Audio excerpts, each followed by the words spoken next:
Hello, guys, and welcome to Season 2, Episode 4, Climax with Genesis Duran.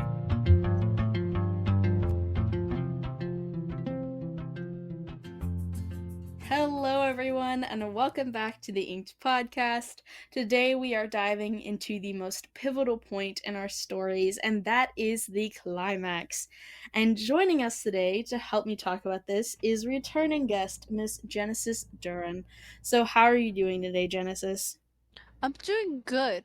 We just finished recording for the one where I host, for one of the ones that I host, and it was just so much fun. It gave me energy and more confidence to be able to do this one. So, Well, that's great. I love how, like, a lot of the times we do end up, like, bouncing off of each other and, like, we just end up both being really bubbly. Um, yeah, well, we great. do.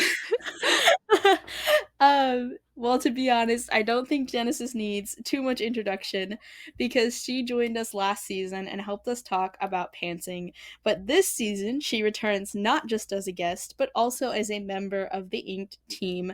So I am very happy to have her on today. But without further delay, are you ready to just dive into our questions, Miss Genesis? I am very ready. I just think everything's like it's so fun recording these episodes because we've recorded them like out of order. So I'm Yeah, like I've been on the show but haven't been on the show at the same time. that's so real, though. That's literally how this feels all the time. Okay, at first, if you guys can't tell, Genesis and I have been like giggling and laughing the entire time in between recordings today, so we are just hyped and ready to go. Um, Yep. okay, our first question for today for you, Miss Genesis, is what is climax in your own words? So for me, the climax is the highest point you've built all of this tension up from the rising action.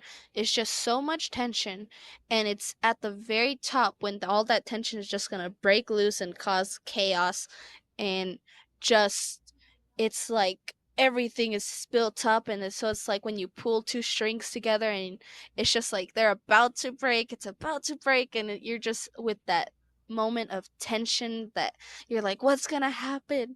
So for me, that is what a climax is. Mm-hmm. For sure. It's that moment where your reader is like sitting on the edge of their seat. It's like the biggest, like, most, I would say it's one of the most important parts. It's not the most important part, probably, Hmm. but it's one of the most important parts because it is this massive, like, scene that basically sums up everything that the story is meant to be. And like it's Yep. your readers on the edge of their seat. They want to know what happens next. So that was a great It's like the description. it's like the part where you get to where you have been trying to get to the entire time, because that's all ultimately what the rising action does, Mhm. is that it leads you to this point of tension where it's like just built up to the absolute max. Mhm. So yeah. Yeah, for sure. Um, okay, our next question is why is climax often the most memorable part in a story? Well, I would say like because of the tension that happens throughout the story, that it's just at this moment that it's like where you're like, "Oh my gosh, what is going to happen?" Hmm. And that's why I think it's often times the most memorable point, is because it's the part that is it's like it's the part that you're gonna have in your mind most of the time, because of the way that people either because of the way that the tension has been built up so well, and it's just like it's hard to explain why it's the most memorable point, but it just makes sense that it would be the Yeah. most memorable point. Like that and the conclusion Yeah, are that's what I was probably gonna going to be say. they're probably going to be the two biggest points that you will remember. Hmm. And so like for example in Star Wars, when Luke Skywalker, he's been training for a Jedi, and he's gotten to the Death Star, and then finally he gets to this point where he has to fight Darth Vader and Emperor Palpatine, and it's just like, oh my gosh, what's gonna happen? And I feel like that's a point that almost everyone Well, remembers, people remember that and because they also remember the like the so like that entire time Luke is also doing all of this uh-huh. because he wants to know his father and like what his father Yeah. did. And so like that point combined with like all of the fighting, and then it turns into the I am your father situation. And Yeah. like I feel like that's why it's like the most memorable is because it's like this goal that he's been fighting towards. Like you were saying, like this thing that the rising action has been building towards comes into like perspective with the climax. Yeah, that or the part in Revenge of the Sith. I will never forget the fight scene between Anakin and Obi-Wan. Like for me that has always Oh my been god. something that I remember and something that I've always treasured and loved about that movie is how well it is portrayed, how well Ewan McGregor and Chris I always forget if it's Hayden Christian or Christian Hayden, Oh my but gosh. I feel that though. yeah, That's so real though. the the way that they both portray these characters, they've basically become these characters Mm-hmm. and they just portray them so well, and it comes to this point where they've been brothers for most of the war and for everything, and now it's just this point where it's just a moment of betrayal, and it's a point where it's like, no, Anakin, why? Like Yeah. you feel the way that Obi-Wan feels uh when he ends up winning this fight, and you're like, Obi-Wan, I mean Anakin, Like you were you were like the chosen one, like what happened? yeah, it's like, dude, where'd you go? Why did you fall? But yeah, that's definitely accurate, and I 100% agree with that. Um, because yeah, that's why. Moving, I think I'm not going to expound any more on it, just because that was a great explanation and some great examples, and we also have spent a long time on this one question. Um, Yeah. but moving into our next question, it is does which this is a great following question to what we just said actually. Does the climax always have to be a big battle or event? I mean, I don't think it has to be a big event or a big battle, but for me, I've always seen those moments where it's a big battle or event. I haven't really seen stories in which it's something calmer. Um, I'm trying to see my bookshelf. I don't think I've seen things that it's like not a big event. I mean, so I think the one that was closest to not being a big battle or event is in 1984. Without spoiling the book too much, there's a scene where he gets caught, the main character, I forget his name, but he gets caught and he's in this chamber that they're basically torturing him, Mhm. and it gets to this point where it's just that he's at the edge of just breaking, and this isn't a big battle or event, it's just something that happens. It's not like in Star Wars, as I mentioned, the battle between Obi-Wan and Anakin and stuff like that. So I don't think you have to have a big event for the climax, Mhm. but I will say, just remember that the climax is when all the tension has been, like the strings have been pulled so much, and so it's this point where it's about to break, because that's when you go into your falling action. So you just have to create this climax that leaves your readers feeling tense, but also not at the same time. Mhm. Yeah, for sure. Well, that was a great example and some great interesting content there. Um, sorry, my brain is so scattered. Moving into our It's next okay. question, which is can the climax be affected by the genre it is written in? And if so, how? I think this is a great question, especially because of question 3.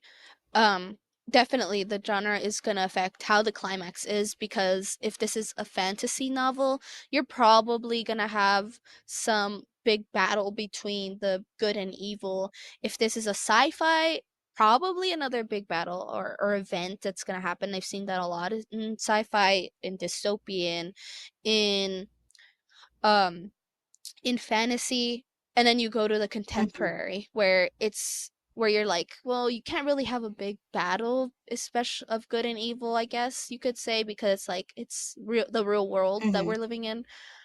But I would give an example of my book.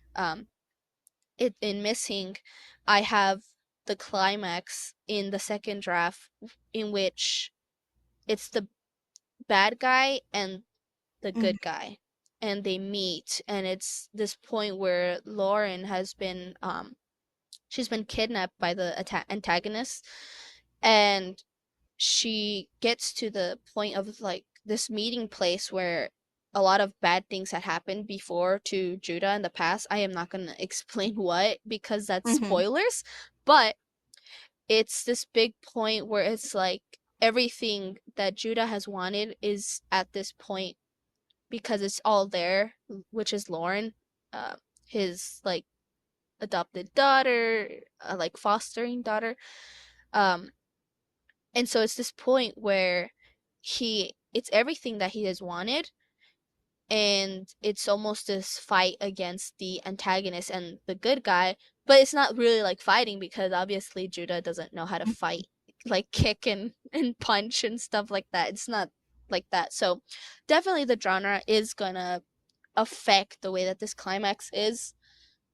Yeah. So Yeah, that makes I sense. yeah, That's great. that's what I have to say. Yeah, If no, that that makes makes a lot of sense. sense, and that makes like that's actually a really great explanation for it. Um, well, moving into our I'm Don't not lie to lying me, to Riley. you. Don't lie You to know me. I wouldn't lie to you. Um, moving into our last question for the day, which is does every story, which we kind of loosely talked about this, but I'll let you answer anyways. Does every story need a climax? Oh dear. Don't ask me this question because honestly, I don't know if every story needs a climax. In my mind, I would say yes. I don't think you can leave out that Mhm. climax because in most stories, you're going to need that Yeah, climax. Because like what is the point of you building all of this tension and then doing yeah, nothing with it? because And the climax is what it's that that. is that you do something Yeah, with it's all just that that tension. absolute like burst of like ex- it can be like explanations of something. It can be like a mental fight, physical fight, emotional fight, whatever you want to say about it. And so it's that it's like it's that scream essentially. So like when you just build up Mhm. all of these emotions and all of these feelings, and then sometimes you just need to scream, either because like you're excited, you're happy, you're angry, you're sad, like whatever. You just need that minute to scream. Well, basically, that's what the climax is. It's that like scream of Yeah, all of this tension that you've had this entire story. and you just explained exactly how I feel about the Hunger Games. Like That's real. because I know you I haven't read it, I I think. I You know haven't read enough it, about right? it to understand what you mean. Okay, so I don't want to spoil what happens in the books. Um but that is exactly how I feel about the first three books. Like personally, I do not really like the three books. I prefer The Ballad of Songbirds and Snakes and Sunrise on the Reaping. I honestly, in my personal opinion, the three Hunger Games books should have been written Hmm. from Peeta's point of view, That's a but that's different a whole conversation. conversation for We another need time. to do like an entire Yeah, season of the show that's but just like book us talking about specific books. Like I need this to yeah, happen because that would be oh yes, foreshadowing. foreshadowing. We don't know how far in the future it'll be, but we'll see. Like, yeah, if you do, I'm so glad to pop on for every single little book. I will talk about Hunger Games. I will talk about Star Wars. I will talk of the Lord of the Rings. I will talk about the Hobbit. You know what? The whole season will just be with you and me, I think honestly. it'll be a lot of fun, and I think that we need to get back on topic because our brains are leaving. Our bodies. Yeah, they're leaving to the books. But as I was saying, in the Hunger Games just feels like a scream when you get to the point in the climax of Mockingjay, and it's just like, Mhm. oh, why? It's just kind of like you get to this point where you're like, all this stuff has been built up, and it just goes the entire different way that I wanted the story to go into, and it just goes a very completely different way Yeah, in the climax. So it's like a big turning point for me. And that was just something I guess that for me let me down a lot, but it was like thinking about it, it was a really well put together hmm, climax, I would say. absolutely. Well, that was a lot of great insight and some super great thoughts. But now it is time for us to bid everyone adieu. So, thank you everyone for well, first of all, thank you Genesis for being here. I appreciate you coming on so much. And as Yeah, of always, thank course. you to our listeners for being here, and we will see you next time. Bye, guys!